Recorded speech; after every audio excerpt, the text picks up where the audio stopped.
Hello everyone, आप लोग का बहुत बहुत स्वागत है स्टडी पॉइंट यूट्यूब चैनल पर। I welcome you all to study point. और आज के इस पर्टिकुलर वीडियो सेशन में हम लोग रीजनिंग सीरीज को आगे बढ़ाते हुए नेक्स्ट इंपॉर्टेंट पार्ट को डिस्कस करने वाले हैं, जिसमें मोस्ट इंपॉर्टेंट 6 क्वेश्चन को डिस्कस किया जाएगा, जो कि आपके आने वाले एग्जाम के लिए बहुत ही ज़्यादा इंपॉर्टेंट है। तो चलिए हम लोग अपना आज का डिस्कशन स्टार्ट करते हैं। डिस्कशन को स्टार्ट करने से पहले अगर आप चाहें तो टेलीग्राम ग्रुप और व्हाट्सएप ग्रुप से जुड़ सकते हैं, जिसका लिंक डिस्क्रिप्शन बॉक्स में दिया हुआ है। और कुछ बहुत ही इंपॉर्टेंट रीजनिंग के क्वेश्चन का वीडियो का भी लिंक डिस्क्रिप्शन बॉक्स में दिया हुआ है और उनकी प्लेलिस्ट भी बनी हुई है, तो आप उन वीडियोस को ज़रूर देखिएगा। तो चलिए हम लोग अपना आज का डिस्कशन स्टार्ट करते हैं। पहला क्वेश्चन है, दिए गए विकल्पों में से चित्र 3 किससे ठीक उसी प्रकार से संबंधित है जैसे कि चित्र 2 चित्र 1 से संबंधित है। ठीक है, देखिए यहाँ पे 1 2 3 4, देखिए एनालॉजी का क्वेश्चन है। देखिए कभी कभी अल्फ़ाबेट के फॉर्म में होता है ये क्वेश्चन, कभी कभी नंबर के फॉर्म में होता है, बट इस बार ये डायग्राम के फॉर्म में है। ठीक है, फिगर के फॉर्म में है, तो इसको आपको सॉल्व करना है। पहले तो आपको फर्स्ट और 2 को ध्यान से देख करके इसका देखना है कि कैसा इसका पैटर्न फॉलो हो रहा है, इसकी क्या एनालॉजी है। तो देखते हैं हम लोग क्या दिया है। देखिए क्या दे रखा है कि यहाँ पे टोटल, देखिए जिस प्रकार इस चित्र 1 में 4 भागों में से एक भाग, ठीक है 1 2 3 4, 4 भाग टोटल है, जिसमें से एक भाग क्या है यहाँ पे छायांकित यानी कि शेडेड है। ठीक है, तो यहाँ पे हम लोग कैसे इसको लिख लेंगे, इसको हम लोग लिख लेंगे 1/4। 1 क्या है, 1 शेडेड पार्ट को दिखा रहा है और 4 नंबर ऑफ पार्ट्स कितने हैं 1 2 3 4। ठीक है, यहाँ पे है 1/4। ठीक है, अब हम लोग सेकंड वाले डायग्राम को देखते हैं। इसमें क्या दे रखा है, टोटल कितने पार्ट्स हैं। देखिए 1 2 3 4 5 6 7 8, यानी कि टोटल 8 पार्ट हैं। ठीक है, यहाँ लिख देती हूँ मैं। और कितने पार्ट शेडेड हैं, देखिए शेडेड कितने पार्ट है, मैं कलर चेंज कर रही। शेडेड पार्ट है 1 एंड 2, यानी कि 2 पार्ट यहाँ पे शेडेड है। अगर अभी इसको हम लोग कैंसिल आउट करते हैं, सिंप्लीफाई करते हैं, तो यहाँ पे क्या आएगा, यहाँ पे आएगा 1/4। यानी कि आपने देखा कि 1/4 ऐसे यहाँ पे किया गया है। कैसे, सिंप्लीफाई करके। अब इसी तरह हम लोग नेक्स्ट डायग्राम में देखेंगे कि कैसे किया गया है, इसको हम लोग देखते हैं। तो इसमें देखिए चित्र जो थर्ड है, इसमें कितने टोटल पार्ट हैं। ठीक है, 1 2 3, टोटल पार्ट कितने 3 हैं, तो हम लोग यहाँ पे लिख लेते हैं नीचे डिनोमिनेटर में 3। और कितने पार्ट शेडेड हैं, आपको दिख रहा होगा 1 2 पार्ट शेडेड है, यानी कि यहाँ पे 1/4 और 1/4 का था। ठीक है, अब इसमें हम लोग देखते हैं ये वाले में 2/3 का है। अब जिसका हमें आंसर देखना है उसे हम लोग सॉल्व करते हैं कि क्या होगा। यहाँ पे आपके सामने 4 ऑप्शन दे रखा है। ठीक है, ऑप्शन में आपको दिखाना भूल गई थी। तो यहाँ पे आपने देखा, यहाँ पे था 1/4 एंड यहाँ पे क्या था 2/3। अब सेम यहाँ पे हमें 2/3 लाना है, तो 2/3 लाने के लिए हमें क्या करना होगा, देखते हैं। देखिए अगर हम लोग बी वाले डायग्राम को देखते हैं, यहाँ पे टोटल कितने पार्ट हैं 1 2 3 4 5 6। ठीक है, यहाँ पे हम लोग डिनोमिनेटर में टोटल जितने पार्ट हैं वहाँ पर 6 लिख लेते हैं। और अब देखते हैं कितने पार्ट शेडेड है। शेडेड पार्ट कितने हैं 1 2 एंड 3। ठीक है, एंड 4। ठीक है, शेडेड पार्ट कितने हैं 4 हैं, आपको दिख रहा होगा 1 2 3 4, यानी कि ऊपर हो जाएगा यहाँ पे कितना 4। ठीक है, आई होप आपको ये समझ में आ गया होगा। अब अगर इसको हम लोग सिंप्लीफाई करते हैं तो 2 2 एंड 2 3, यानी कि यहाँ पे भी 2/3 आ गया है, यानी कि हमें यहाँ पे अपना आंसर मिल गया, जो कि आंसर है ऑप्शन बी। आई होप ये क्वेश्चन आपको बहुत ही अच्छे समझ में आ गया होगा। अब हम लोग नेक्स्ट क्वेश्चन पर आते हैं। ठीक है, नेक्स्ट क्वेश्चन भी एनालॉजी का ही है, मगर ये डिजिट के फॉर्म में है। दिए गए विकल्पों में से संबंधित संख्या को चुनिए। ठीक है, जिस प्रकार 6 का रिलेशन 210 है, उसी प्रकार 8 का यहाँ पे क्या होगा। सबसे पहले हमें पता लगाना है कि 6:2 1 10 ये कैसे आया। देखिए अगर हम लोग ध्यान से देखते हैं यहाँ पे, तो क्या आता है, यहाँ पे अगर हम लोग 6 का, डायरेक्ट मैं आपको बता देती हूँ, 6 का अगर हम लोग यहाँ पे क्यूब करते हैं, ठीक है, तो आंसर हमारा क्या आएगा, हमारा आंसर आएगा 216, यानी कि 216। ठीक है, 6 × 6 36, 36 × 6 216, बट यहाँ पे क्या है 210। चलिए हम लोग यहाँ पे अगर हम लोग 6 से माइनस कर देते हैं, ठीक है 6 माइनस कर देते हैं, तो हमारा क्या आ जाएगा 210, जो कि ऑप्शन यहाँ पे हमारा दिख रहा है। बट क्या ये पैटर्न नेक्स्ट वालों में फॉलो हो रहा है या नहीं, ये हम लोग चेक करते हैं। तो पहले हम लोगों ने क्या किया था, क्यूब किया था, तो हम लोग 8 का क्यूब कर देते हैं। तो 8 का क्यूब करने पे क्या आएगा, 8 8 64, 64 × 8 512। ठीक है, बट आपको यहाँ पे 6 नहीं माइनस करना है, यहाँ पे आपको 8 माइनस करना है, ठीक है। जो क्यूब कर रहे हैं उसी को ही माइनस करना है। तो 512 में 8 माइनस करते हैं हम लोग, तो क्या आ जाएगा हमारा 504। किस ऑप्शन में आपको दिख रहा है? ऑप्शन बी में आई थिंक आपको साफ साफ दिख रहा है। क्या हम लोगों ने किया है, ध्यान दीजिएगा, हम लोग ने 6 का क्यूब करके 6 माइनस किया, ठीक है। 6 का क्यूब करके 6 माइनस किया, उसी तरह यहाँ पे 8 का क्यूब करके 8 माइनस किया, ठीक है। अब हम लोग नेक्स्ट क्वेश्चन पे आते हैं। देखिए, अगर वीडियो आपके लिए हेल्पफुल हो तो वीडियो को आप लोग लाइक ज़रूर कीजिएगा, और रीजनिंग के लिए अलग और मैथ्स के लिए अलग चैनल बनाया है जिसका लिंक डिस्क्रिप्शन बॉक्स में है, अगर आप चाहें तो उस चैनल को भी सब्सक्राइब कर सकते हैं, ठीक है। अगला इंपॉर्टेंट क्वेश्चन है, most important question of the video. Question है 222 पेज की एक पुस्तक की पेज संख्या लिखने के लिए कितने अंकों की आवश्यकता होगी। क्वेश्चन पहले आप ध्यान से पढ़िए। 222 पेज की एक पुस्तक की पेज संख्या लिखने के लिए कितने अंकों की आवश्यकता होगी। आपके सामने 4 ऑप्शन दे रखा है। इस क्वेश्चन को आप थोड़ा ध्यान से देखिएगा, थोड़ा इसमें टाइम लगेगा समझाने में। देखिए, पहली बात तो अगर हम लोग 1 से 9 पेज संख्या की बात करेंगे तो कितने हमको चाहिए होंगे, कितने अंक, तो यहाँ पे 9 ही होगा, ठीक है। इसमें आपको कुछ समझाने की जरूरत नहीं है, ये ऑब्वियस सी बात है, ठीक है। बट अगर हम लोग देखते हैं 10 से लेकर आगे 99 पेज की तरफ हम लोग बढ़ते हैं तो हमें कितने अंक की ज़रूरत होगी। तो देखिए, इसके लिए हम लोग क्या करेंगे, 99 में से 9 माइनस करेंगे। 9 क्यों?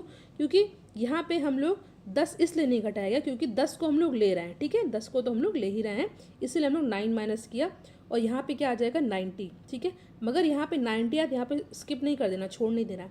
यहाँ पे आपको, अभी हम लोग 1 अंकों का देख लिए थे, अब हम लोग 2 अंकों की बात कर रहे हैं। तो 1 अंकों में हम लोग 1 से मल्टीप्लाई किया था, तो 2 अंकों में हम लोग 2 से मल्टीप्लाई करेंगे। तो जब 1 से हम लोग ने किया था तो हमारा अंकों की संख्या कितनी आई थी, 9 आई थी। अब 2 अंकों के लिए हमारी क्या आ रही है, 90 × 2 180 आ रही है। इसी तरह हम लोग 3 अंकों का निकालेंगे, ठीक है। 3 अंकों को निकालने के लिए हम लोग क्या जाएंगे, 100 से लेकर के हम लोग 222 तक जाएंगे। अब अभी नहीं, ऐसे नहीं होगा, जैसा कि मैंने 1 2 3 में बताया। इसमें हम लोग 2 में से माइनस कर देंगे, क्या बताइए, माइनस करेंगे 99। क्यों? क्योंकि 100 को तो हम काउंट कर ही रहे हैं, इसलिए हम लोग 99 माइनस करेंगे। तो 222 में अगर हम लोग 99 माइनस कर देंगे तो हमारा आंसर क्या आ जाएगा, 1 2 3। बट यहाँ पे बात हो रही 3 अंकों की, तो इसलिए हम लोग यहाँ पे 3 से मल्टीप्लाई करेंगे, और जब हम लोग 3 से मल्टीप्लाई करेंगे तो हमारा आएगा 369। अब यहाँ पे हमारा काम समाप्त नहीं होता, हम लोग को क्या करना है, अब तीनों जो अंक आए हैं उसको हम लोग ऐड कर देंगे। एक अंकों के लिए जब हम लोग निकाला था पेज संख्या के लिए तो 9 आया था। दूसरे वाले को हमने किया 2 अंकों के लिए किया था तो 180 आया था, और जब 3 अंकों के लिए किया था तो हमारा आंसर क्या था, 369, ठीक है। एक सेकेंड, यहाँ पे हम लोग लिख लेते हैं पहले 3 अंकों का, 369 देन 180 देन 9। अब हम लोग उसको कर देंगे प्लस, तो प्लस हम लोग कर देंगे तो हमारा आंसर क्या आ जाएगा, 558, ठीक है। 558 आ जाएगा हमारा आंसर, जो कि हमारा ऑप्शन डी में साफ साफ दिख रहा है। अगर आपको क्वेश्चन नहीं समझ में आया होगा तो आप लोग कमेंट सेक्शन बता सकते हैं, और अगर फिर भी ना है तो आप लोग एक बार वीडियो को थोड़ा पीछे करके देखिएगा, आपको अच्छे समझ में आ जाएगा। आसान प्रश्न है ये। अब हम लोग अपने नेक्स्ट क्वेश्चन पर आते हैं। क्वेश्चन क्या है हमारे सामने, कितने समय में एक बंदर यानी कि एक मंकी 60 फीट लंबे पेड़ के शीर्ष को छू लेगा यदि वह 1 सेकंड में 3 फीट चढ़ता है और तुरंत 2 फीट नीचे गिर जाता है, ठीक है। ध्यान दीजिएगा, क्वेश्चन पहले आपको फिर से पढ़ना है क्योंकि इस तरह का क्वेश्चन बंदर वाला ज़रूर पूछा जाता है। कितने समय में एक बंदर 60 फीट लंबे पेड़ के शीर्ष को छू लेगा यदि वह 1 सेकंड में 3 फीट चढ़ता है और तुरंत 2 फीट नीचे गिर जाता है। आपके सामने 4 ऑप्शन दे रखा है, 59 सेकंड, 60 सेकंड, 55 एंड 58 सेकंड।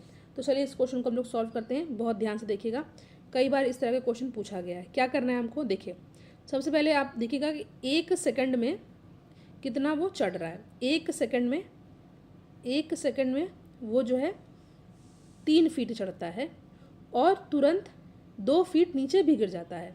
तो यानी कि 3 फीट चढ़ा और 2 फीट गिर गया, तो 1 ही फीट तो चढ़ा, वो नहीं समझे। देखिए, अगर 1 सेकंड में वो 3 फीट चढ़ रहा है और 2 फीट गिर भी जा रहा है तो 3 - 2 1 फीट।